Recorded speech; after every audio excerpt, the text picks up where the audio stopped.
नमस्कार मित्रों, स्वागत है फिर से एक बार आपका। मैं हूं पंकज देशपांडे और आज मैं आपको एक बहुत ही खास चीज़ बताने वाला हूं। खास चीज़ क्या है? वो खास चीज़ ये है कि मैं आपको आज एक चेतावनी देने वाला हूं। जब भी आप किसी नए बिजनेस ओनर के साथ डीलिंग शुरू करना चाहते हैं, या तो आप हो सकता है उनसे माल खरीद रहे हैं, हो सकता है आप उनको माल बेच रहे हैं। ये दोनों स्थिति में अगर बिजनेस ओनर नए हैं, बिजनेस नया है, नया मतलब आपके लिए नया है, इसके पहले आपका और उनका कोई डीलिंग नहीं हुआ है, कोई ट्रांजैक्शन नहीं हुआ है, तो एक सावधानी जो है आपने बरतनी चाहिए।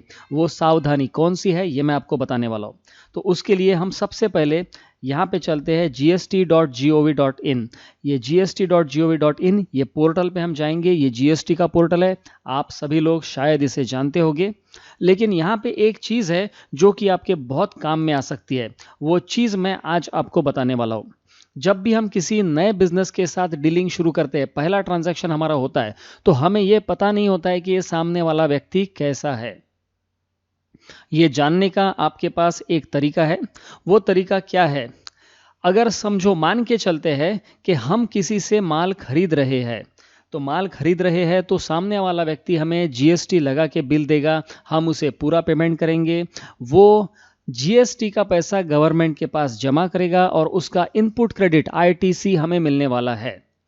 लेकिन अगर उसने जीएसटी का पेमेंट गवर्नमेंट को नहीं किया, या फिर जीएसटीआर 1 में उसने भरने में, जीएसटीआर 1 फाइल करने में डिले किया, देरी की, तो हमें इनपुट क्रेडिट नहीं मिलेगा। तो अल्टीमेटली हमारा नुकसान हो सकता है, हमें तकलीफ हो सकती है। तो ये तकलीफ ना हो, इसके लिए एक चीज़ है जो आप कर सकते हैं। ये है सर्च टैक्स पेयर का बटन। यहाँ पे मैं क्लिक करता हूँ। यहाँ पे 3 ऑप्शंस मेरे पास में है। एक है सर्च बाय जीएसटी, और सर्च बाय पैन, और search by composition tax payer.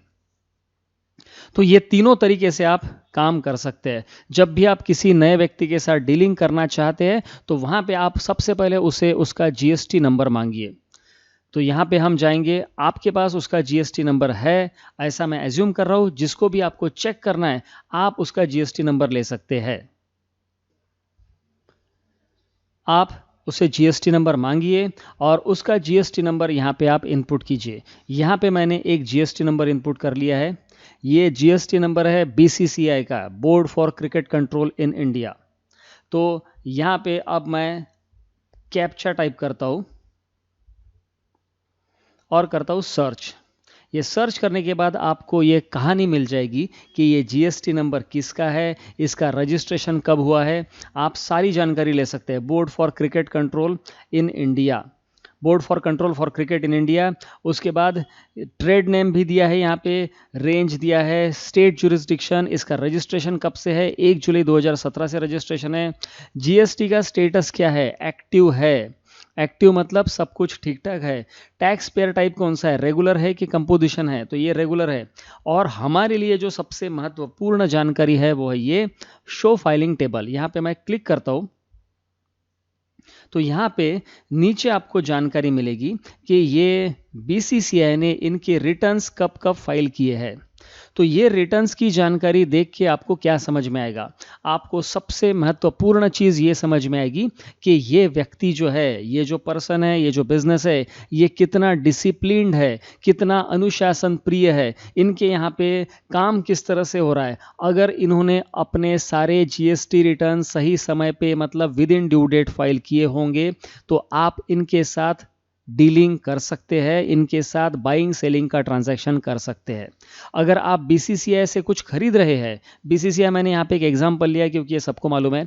अगर किसी भी व्यक्ति से आप कुछ खरीद रहे हैं, उसने उसका जीएसटीआर 1 डिले किया, उसने उसका 3B भरा नहीं, मतलब पेमेंट किया नहीं टैक्स का, तो अल्टीमेटली तकलीफ आपको होने वाली है।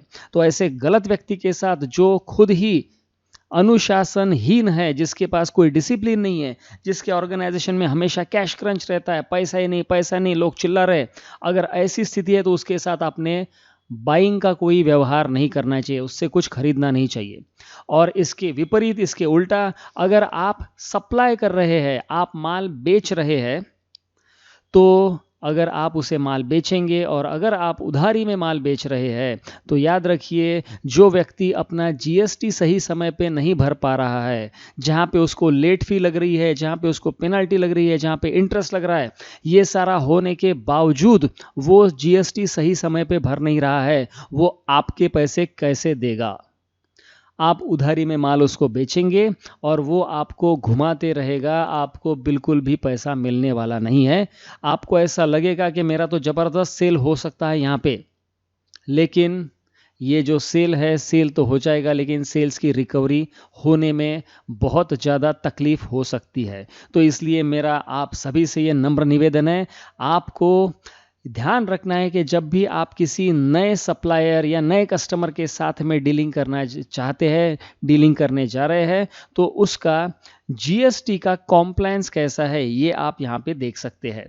और एक चीज़ मैं आपको और ख़ास बताता हूँ, यहाँ पे देखिए, ये जो मैंने निकाला है जीएसटी का सर्च टैक्स पेयर, ये सर्च टैक्स पेयर करने के लिए मुझे मेरा लॉगिन भी करने की ज़रूरत नहीं है। मैंने देखिए यहाँ पे लॉगिन किया ही नहीं है। बिना लॉगिन के मैं ये देख सकता हूँ। मतलब क्या है, इसका सीधा अर्थ ये है कि आप दुनिया में कोई भी किसी का भी जीएसटी का फाइलिंग स्टेटस देख सकता है। तो आप ये याद रखिए कि जैसा आप दूसरे का स्टेटस चेक कर सकते हैं, वैसा दूसरे लोग भी आपका स्टेटस चेक कर सकते हैं। कोई भी किसी का जीएसटी रिटर्न फाइलिंग का स्टेटस चेक कर सकता है और इससे किसी भी बिजनेस की हैसियत का पता चल जाता है। जहां पे ये जीएसटी रिटर्न फाइलिंग डिलेड है, वहां पे समझ जाना कि मामला गड़बड़ है। अब हम देखते हैं कि इन्होंने जीएसटीआर 3B, जुलाई का जीएसटीआर 3B कब भरा है। तो जुलाई का जीएसटीआर 3B ये है 19/8/2020 इन्होंने भर दिया है सही समय पे। जुलाई का जीएसटीआर 1 कब भरा है, ये भरा है 10/8/2020, ये भी सही समय पे भर दिया है। तो यहाँ पे कोई समस्या नहीं है, कोई प्रॉब्लम नहीं है, क्योंकि ये ऑर्गेनाइज्ड बिजनेस है। तो मुझे आशा है कि आज के इस वीडियो के बाद आपको एक नया एंगल मिला होगा। ये जो चीज़ें सर्च टैक्स पेयर, शायद आप में से कुछ लोग पहले भी देख चुके होंगे, शायद आपको पहले भी मालूम होगा, लेकिन हर चीज़ को देखने का एक नज़रिया अलग हो सकता है और अलग अलग नज़रिए से जब हम कोई चीज़ देखते हैं तो बहुत सारी नई नई चीज़ें हमें पता चलती है। तो याद रखिए कि आप अपना फाइलिंग, अपना जीएसटी का कॉम्प्लायंस बिल्कुल सही रखिए, इसमें कोई डिले नहीं होना चाहिए। जैसा आप दुनिया का जीएसटी फाइलिंग कॉम्प्लायंस देख सकते हैं, वैसे दुनिया भी आपका जीएसटी कॉम्प्लायंस देख सकती है और लोग ये तय कर सकते हैं कि आपको काम देना कि नहीं, आपके साथ बिजनेस करना कि नहीं। मित्रों, हमारा एक क्लब है जहां पे हम अकाउंटेंट्स और बिजनेस ओनर इनको कुछ ज्ञान की बातें सिखाते हैं। ये मेरे द्वारा लाइव ट्रेनिंग सेशन होता है। तो उस लाइव ट्रेनिंग सेशन के बारे में अगर आपको जानकारी चाहिए, आपको रजिस्ट्रेशन करना है। It is a free of cost training session. तो आप यहाँ पे जो मैंने ये पाथ दिया है accountingfriend.indradhanu.info, यहाँ पे जाके आप अपने आप को रजिस्टर करवा सकते हैं। यहाँ पे आप रजिस्टर कीजिए। हर हफ्ते हमारा ट्रेनिंग सेशन होता है और ये free of cost live training session है, जहाँ पे आप मुझसे सीधे सवाल पूछ सकते हैं, अपनी डिफ़िकल्टीज सॉल्व कर सकते हैं। तो आज के सेशन में बस इतना ही। Thank you very much for watching this video till end. Have a nice day and all the best.